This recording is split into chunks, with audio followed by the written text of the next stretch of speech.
जी बेटा आप यहाँ 3 तरह की चीजें आपने मुझसे बोली, तो वो 3 चीजें कौन कौन सी हैं? कोई बताएगा मुझे वो 3 चीजें कौन कौन सी हैं? बिल्कुल सही है, 3 चीजें हैं, 3 चीजें हैं इन इक्वेशंस में। वो 3 इक्वेशन जो हैं वो कौन कौन सी हैं?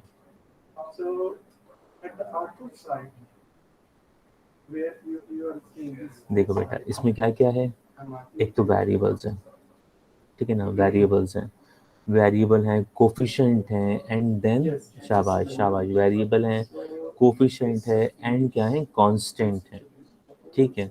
वेरिएबल एक्स और वाई है, कोफिशिएंट क्या है, कोफिशिएंट क्या है बेटा, फर्स्ट इक्वेशन में कोफिशिएंट क्या है 3 और 5, फर्स्ट इक्वेशन में, और सेकंड इक्वेशन में कोफिशिएंट क्या है 4 और -7, these are the coefficient of the equations, ठीक है ना, and 24 and -50 are the constant of this equation, ठीक है।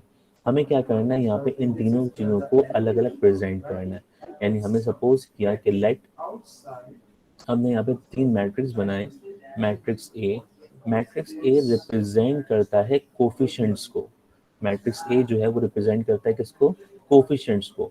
तो एक्स का कोफिशिएंट क्या है, एक्स के कोफिशिएंट 3 एंड 4, यानी फर्स्ट कॉलम जो है वो शो किसको कर रहा है, फर्स्ट कॉलम जो है शो किसको कर रहा है, कोफिशिएंट ऑफ एक्स को, और सेकंड कॉलम जो है वो शो कर रहा है किसको, ये शो कर रहा है आपका कोफिशिएंट ऑफ वाई को, ठीक है। अच्छा दूसरा मैट्रिक्स कौन सा पोज किया हमने, दूसरा मैट्रिक्स हमने रखा X and Y, these are the variables in this equation. Now matrix B, matrix B are the matrix of constants. So equation number 1 का कांस्टेंट क्या है 24, इक्वेशन नंबर 2 का कांस्टेंट क्या है 50 है, ठीक है। तो ये बी की वैल्यू क्या आ गई 24 एंड -50, ठीक है। अच्छा जी, ये तो 3 चीजें हमने निकाल दी। अब क्या करना है हमने, अब मैं आपको यहाँ पर बता रहा हूँ इक्वेशंस क्या होती हैं। हमें एक्स की वैल्यू निकालने के लिए फॉर्मूला होता है, आपने मैट्रिक सिस्टम में, आपने लास्ट ग्रेड तक में आपने फॉर्मूला किया होगा इसका बिल्कुल, D x divide by D, x का डिटर्मिनेंट और फिर सिर्फ डिटर्मिनेंट, और फिर y का फॉर्मूला भी आपने किया हुआ है, यानी D Y divide by D. तमाम लोगों ने यही वाला मेथड किया है अपने लास्ट ग्रेड तक, ऐसे ही है, तमाम लोगों ने यही वाला मेथड किया हुआ है। काइंडली बेटा रिस्पॉन्स कीजिएगा चैट बॉक्स पे।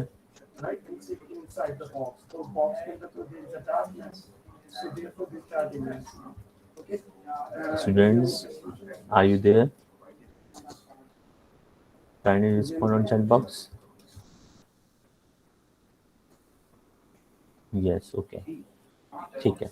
हमने लास्ट ग्रेड में यही पढ़ा था कि dx और d होता है, dy और d होता है। अब ये क्या होता है अभी पढ़ेंगे, जिन्होंने नहीं किया हुआ ये हम ट्राई करेंगे, समझाऊंगा मैं यहाँ पे। d रिप्रेजेंट कर रहा है किसको, डिटर्मिनेंट को, ठीक है ना, डिटर्मिनेंट। अच्छा जी, मुझे सिर्फ इतना बता दें आप, ये क्वेश्चन नंबर 1 हो गई, ये क्वेश्चन नंबर 2 हो गई, मुझे सिर्फ इतना बता दें इक्वेशन नंबर 1 और 2 के अंदर टोटल कितनी चीजें हैं, dx dy और d, टोटल 3 चीजें हैं ना, dx हो गया, dy हो गया, एंड देन d हो गया, टोटल 3 चीजें हमारे पास। इसका मतलब मुझे ये मालूम कितने तरह के डिटर्मिनेंट्स कैलकुलेट करने हैं, 3 तरह के डिटर्मिनेंट हमें कैलकुलेट करने हैं, ठीक है ना। कौन कौन से, एक d हो गया, एक dx हो गया और एक dy हो गया। अच्छा जी, सबसे पहले हम क्या कैलकुलेट कर रहे हैं, सबसे पहले मैं कैलकुलेट कर रहा हूँ यहाँ पे, मैं कैलकुलेट कर रहा हूँ यहाँ पे d, ठीक है, first we find determinant of d। So d में हमने क्या कर दिया, d में हमने ये जो वैल्यू a की थी ये हमने कॉपी कर दी, ठीक है।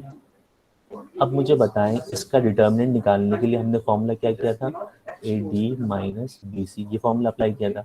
अब इसके हिसाब से हमारा डिटर्मिनेंट क्या हो जाएगा, 3 7 21 एंड देन 5 4 20, इट्स मीन इसका डिटर्मिनेंट कितना आ गया, माइनस का 41 आ गया, ये हमारे पास क्या आ गया, डी आ गया।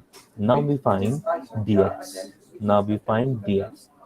How we calculate D X? X कहाँ पर है, जो ए के मैट्रिक्स में जो फर्स्ट कॉलम है ये रिप्रेजेंट कर रहा है एक्स की वैल्यूज को, ठीक है, ये वैल्यूज को शो कर रहा है एक्स की वैल्यूज को। और ए के मैट्रिक्स में सेकंड कॉलम जो है वो किसको शो कर रहा है, वाई की वैल्यूज को। याद रखिए जब भी हम डी एक्स कैलकुलेट करते हैं तो क्या करते हैं, बी के कॉलम को ए के कॉलम से रिप्रेजेंट करते हैं। दोबारा सुनिएगा, मैंने कहा कि डी एक्स कैसे कैलकुलेट करते हैं, बी के कॉलम को ए के कॉलम से रिप्लेस करते हैं। अब वो ए का कॉलम कौन सा है, एक्स निकाल रहे हैं, डी एक्स निकाल रहे हैं, तो एक्स के कॉलम से रिप्लेस कर देंगे। यानी एक्स की जो कॉलम थे 3 और 4, इसकी जगह पे क्या आ जाएगा, 24 एंड माइनस का 50।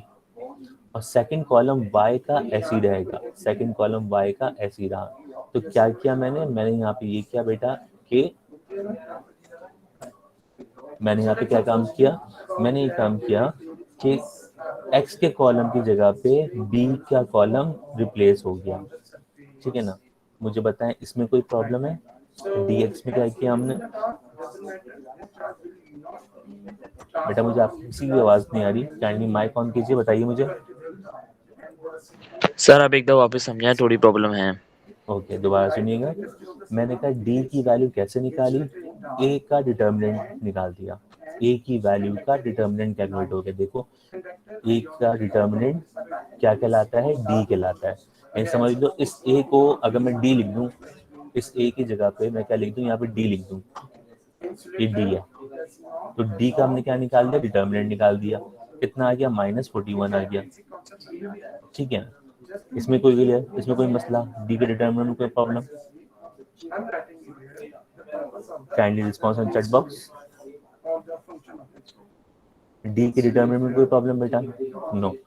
डी एक्स में क्या किया, डी एक्स में डी के जो मैट्रिक्स है, डी का जो ये मैट्रिक्स है, इस मैट्रिक्स के अंदर फर्स्ट कॉलम रिप्रेजेंट करता है एक्स को और सेकंड कॉलम रिप्रेजेंट करता है वाई को, ठीक है ना। ठीक है, आप देखो इक्वेशन से जो आपने ये मैट्रिक्स डी बनाया है वो किसको देखते हुए बनाया है, वो आपने कोफिशिएंट देखते हुए बनाया है। तो x का कोफिशिएंट क्या है, 3 और 4 है, कहाँ पे आ गया, फर्स्ट कॉलम में। y का कोफिशिएंट क्या है, 5 और -7, ये कहाँ पे आ गया, सेकंड कॉलम में आ गया। तो इसका मतलब ये हुआ जब हम dx कैलकुलेट करते हैं तो हम d की वैल्यू को d में पुट करते हैं। d में दो कॉलम्स हैं, एक x का और एक y का।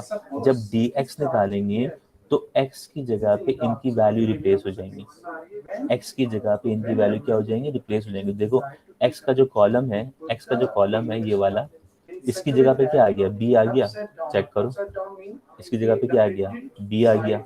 जबकि y की वैल्यू ऐसे ही रही, y की वैल्यू ऐसे ही रही, x के कॉलम की जगह पे d का कॉलम आ गया। जब हम dx निकाल रहे हैं तो y की वैल्यू वैसे ही रही। अब जस्ट इसका क्या निकाल दो, डिटर्मिनेंट निकाल दो, जस्ट इसका डिटर्मिनेंट निकालो। 24 को 7 से करोगे मल्टीप्लाई तो आंसर क्या आ रहा है, 24 मल्टीप्लाई बाय 7, तो 24 मल्टीप्लाई बाय 7, ये हमारे पास आंसर आ गया 168। तो माइनस का 168 आएगा, माइनस का 168 आएगा, ठीक है ना। फॉर्मूले का बीच में माइनस आता है और ये वाला माइनस जब हम क्रॉस मल्टीप्लाई करते हैं तो 5 को -50 से मल्टीप्लाई करो तो माइनस में आंसर आएगा, तो माइनस माइनस क्या हो जाएगा, प्लस हो जाएगा। 50 को 5 से मल्टीप्लाई करो तो कितना आएगा, 250 आएगा आंसर, ठीक है। अब 250 में से 168 माइनस कर दीजिए तो आंसर कितना आ जाएगा, 82 आपका आंसर आ गया, 82 हमारा आंसर आ गया। अब मुझे बताइए, जी बिल्कुल बी पुट किया बेटा, इसमें कोई प्रॉब्लम, अब मुझे बताएं। डी एक्स में हमने क्या किया, एक्स के कॉलम की जगह पे एक्स की वैल्यू आ गई, ठीक है ना। अब डी वाई जब निकालेंगे तो वाई की जगह पे वाई की वैल्यू रखेंगे। अभी डी एक्स में कोई प्रॉब्लम किसी को, डी एक्स में किसी को कोई प्रॉब्लम बेटा, तमाम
बच्चों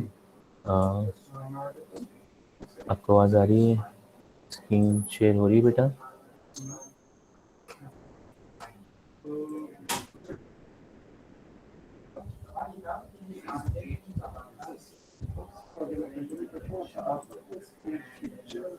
बेटा बताइएगा आपको स्क्रीन शेयर हो रही है?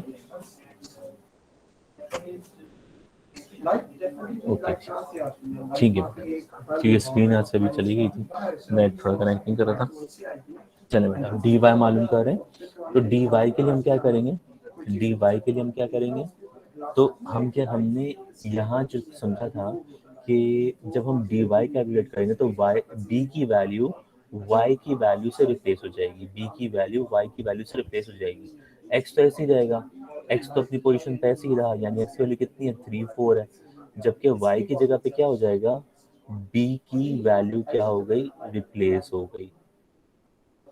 ठीक है, तो देखो क्या बात की थी हमने हमने ये बात की थी कि हमने क्या बात की थी? हमने कहा था जब dx निकालेंगे, जब dx निकालेंगे तो b की वैल्यू जो है वो x की जगह पे आ गई, और जब हम dy निकालेंगे तो b की वैल्यू y की जगह पे आ गई। आई होप कि इसमें कोई मसला अब नहीं हुआ होगा आपको। इसमें क्लियर है बेटा? यहाँ तक क्लियर है? अब इसमें तो प्रॉब्लम नहीं है कि b की वैल्यू कहाँ पे आए, x में आए कि y में आए। ओके ठीक है ना। अब सिंपली आप क्या कर दो, अब यहाँ पे आप इसको सिंप्लीफाई कर दें। 3 को 50 से मल्टीप्लाई करेंगे तो आंसर क्या आएगा? 150 आएगा। ठीक है ना, माइनस 24 को 4 से मल्टीप्लाई करेंगे, आंसर क्या आएगा? 96 आएगा। दोनों को आपस में आप ऐड कर दें, तो जब इनको ऐड करोगे तो 150 प्लस 96 करते हो तो आंसर आता है 246 आंसर आता है ना, माइनस का 246 आएगा, 246। आपके पास क्या क्या आ गया? आपके पास जो है वो डी भी आ गया, डी एक्स भी आ गया, डी वाई भी आ गया। ठीक है, तो x और y कैलकुलेट करने के लिए आपके पास तमाम वैल्यू जो है वो यहाँ पे आ चुकी हैं। तो अब हम मालूम कर सकते हैं, x और y की वैल्यू मालूम कर सकते हैं। ठीक है ना, तो x के लिए हमने क्या मालूम करना है? यहाँ सिंप्लीफाई करता हूँ मैं इसको। x के लिए हमने क्या करना है? x का फॉर्मूला लिखा, ठीक है ना, D X upon D Y. ठीक है, तो इसकी जगह इसकी वैल्यू पुट कर दो। डी एक्स की वैल्यू कितनी है? 82 है, और डी की वैल्यू कितनी है? माइनस का 41। क्या आंसर -2 आएगा? कैंसिल होगा तो आंसर कितना आएगा? -2 आएगा। और अगर मैं y की वैल्यू निकालूं तो y की वैल्यू क्या हो? फॉर्मूला क्या है? D Y upon D. ठीक है, और यहाँ पे इनकी वैल्यू प्लेस करो तो डी वाई कितना है? माइनस का 246 डिवाइड बाय माइनस का 41। तो 246 को 41 से डिवाइड कर दीजिए तो आंसर आता है 6। माइनस से माइनस क्या हो गया? कैंसिल हो गया, आंसर क्या आ गया? 6। यहाँ तक कोई प्रॉब्लम बेटा? अब इन द एंड क्या करना होता है? इन द एंड आपने सिंपली एक सोल्यूशन सेट बनाना है और इसके आंसर को शो करना है। ठीक है ना, तो याद रखिएगा पेपर में आंसर का ये सोल्यूशन सेट के 1 नंबर होते हैं, 1 मार्क होते हैं इसके। अगर CRQ में हम बात करें ना तो CRQ के लिए हमारे पास 1 नंबर बनता है। x की वैल्यू पहले आती है एंड देन y की वैल्यू इसके बाद आती है। ठीक है, अब यहाँ पे छोटी सी ना एक वेरिफिकेशन कर लेते हैं। ठीक है, यहाँ पे छोटी सी वेरिफिकेशन कर लेते हैं कि हमारा जो आंसर आया वो आंसर राइट है कि रॉन्ग है। तो हमारे पास देखें, इक्वेशन 1 को मैं कॉपी कर रहा हूँ यहाँ पे, इक्वेशन 1 को मैं कॉपी कर रहा हूँ यहाँ पे। तो मैंने कहा इक्वेशन 1 क्या है? 3x plus 5y equal to 24। ठीक है ना, अब मैंने कहा कि वैल्यू x की वैल्यू कितनी थी? -2, और y की वैल्यू कितनी है? 6। तो x की जगह पे x की वैल्यू पुट कर रहा हूँ -2, और y की जगह पे y की वैल्यू पुट कर रहा हूँ 6। इस पूरे को सिंप्लीफाई करके 24 आना चाहिए ना, तो इसका मतलब 5 6 30, 30 में 6 गया तो कितना आया? 24। इसका मतलब क्या हुआ कि आपकी ये जो वैल्यू है वो क्या हो रही है? वेरीफाई कर रही है। तो जब भी आप आंसर निकालो तो अपने आंसर निकालने के बाद इसका सोल्यूशन सेट बनाने से पहले अपना आंसर वेरीफाई ज़रूर कर लेना। ठीक है ना, कि आपको मालूम है आप ब्लैक पेन से काम करोगे पूरा का पूरा, उसको मिटाना जो है वो कॉपी को खराब करने वाली बात है। ठीक है, ये आपके स्क्रीन के ऊपर पूरी इसकी वेरिफिकेशन भी है, पूरा सॉल्व हुआ है। अब चाहे आप उसको कॉपी कर लें, किसी को कोई प्रॉब्लम है तो पूछ सकता है बेटा। क्लियर है?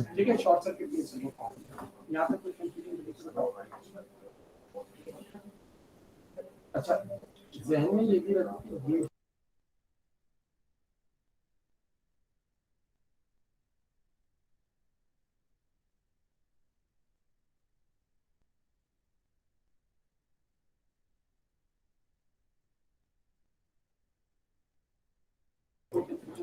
इसे कॉपी कर ले, फिर आपको मैं नेक्स्ट क्वेश्चन देता हूँ करने के लिए।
चलिए बेटा, आपको मैंने क्वेश्चन दिया है, अब ज़रा इसका आंसर निकाल के शेयर कीजिएगा।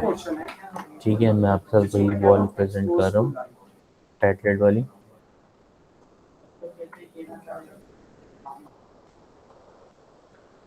सही, ये बात समझ आ रही है। एक ये question, this one is the dark,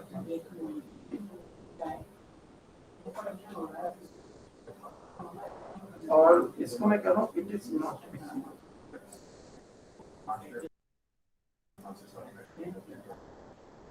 इसका फिर एक और बहुत लेंदी मेथड है, वो अलग है।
अब इसका आंसर निकाल के बिल्कुल वेरीफाई करें, और वेरीफाई करने के बाद इस लिंक पे जाके अपने आंसर को उसी तरह शो करें जैसे पहले आप करते थे पैडलेट पर।